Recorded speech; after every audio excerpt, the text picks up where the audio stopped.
Hi friends, I am Ankit and today I will show you how to unpin tab on Firefox.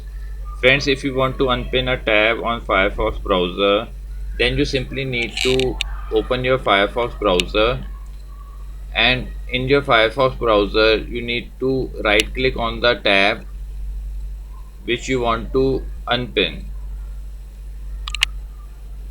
Now from the options you need to click on Unpin tab. Now this tab is unpinned on your Firefox browser and you can very easily close it. Like this you can unpin other tabs also.